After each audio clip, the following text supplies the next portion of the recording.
So I was aerating the other day and I got myself in a little bit of a bind.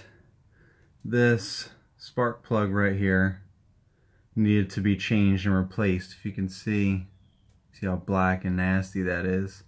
I had to use the walk behind aerator when I was at a new property, and it was far out from where my normal routes are for my weekly clients, because it's aerating. So I'll take on additional stuff now that I have the 1-2 punch there for the stand-on aerator and the walk-behind aerator.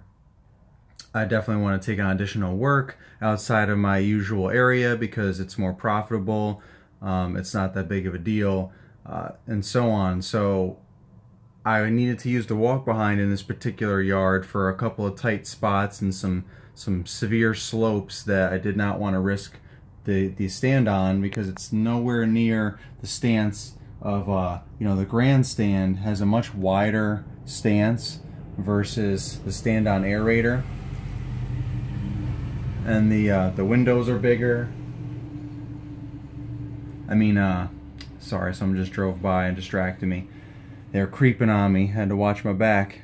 But the wheels are smaller on the stand-on aerator, and it's just set up completely different than the grandstand mower. So obviously that I can pretty much ride any hill on that without, maybe I might slide a little bit, but I won't I don't feel like I'm gonna flip over or anything like that. But I still don't risk doing too many slopes with the grandstand. But I definitely don't risk anything with the stand-on aerator, so I have to be a lot more cautious with that. So that's where the walk-behind aerator comes into play. Definitely helps out, like I said, for those tighter areas, those backyards that I can't get into because they have a smaller gate, and then some of these slopes that I don't want to risk it. So I was in that situation, and I cranked the walk-behind aerator and it fired right up, and then it died like a few seconds later, and then I couldn't get it started again. And I'm like, what the heck is going on? And it took me a few minutes to remember I had the same problem last year, and it was because of the spark plug. So, this is an old aerator. It's a Honda engine, but it's old.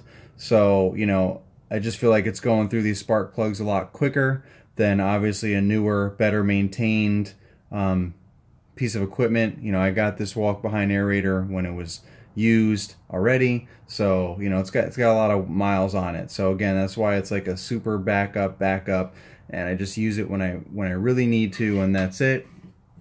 That's why I got the stand on, because it's my go-to aerator.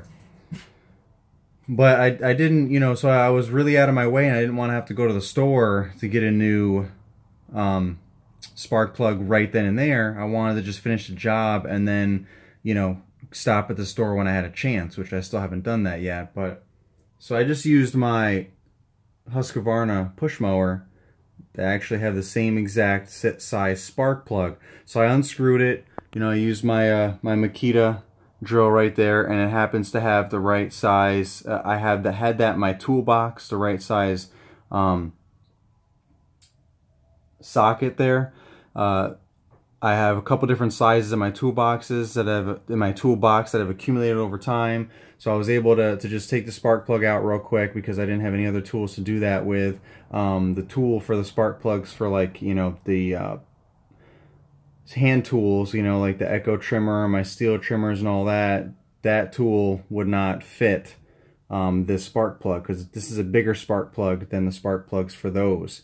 So anyway, fortunately I had the right socket size, swapped that, took this spark plug out, put this in the walk behind aerator, fired right up, and I kept it going. Finished the day, finished the job anyway, and then I was done with that aerator for the rest of the day. So now I have to replace this so I can get a spark plug back in my Husqvarna push mower, my 22-inch, so that I can get that going, because I need that for a couple of yards, couple of backyards again that are have a small gate that I can't get through, or have a raised grass area that's landscaped and there's steps going up it. So I just have to pick up the push mower and put it on top there, and then mow that little section and then carry it back down. I'm done. So I have that coming up obviously this week, and I need to replace that. But so quick thinking, fortunately I was able to have this spark plug in that mower so that I didn't have to go out of my way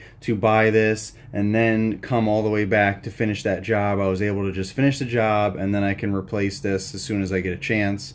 And also accumulating tools as I go. Over the years, every time I need something like a different size socket for something, spark plug, or you know, the bolts for the blades for this mower are obviously smaller, or maybe not obviously for those of you that are new, but they're smaller than the commercial blades for my grandstand. Those are bigger bolts, so I have a bigger socket for that. So I just accumulate these things and I keep them in my toolbox because, man, if I need it once, most likely I'll need it again. So I just have all these miscellaneous things that I've accumulated over the years in my toolbox just in case I need it again. And this was one of those times where, you know, I don't normally change my push mower blade on the fly, but I still kept that socket in my toolbox just because you never know when you might need it. And sure enough, it came in handy to get this spark plug off. So always be prepared. Work on accumulating your tools, keep them together.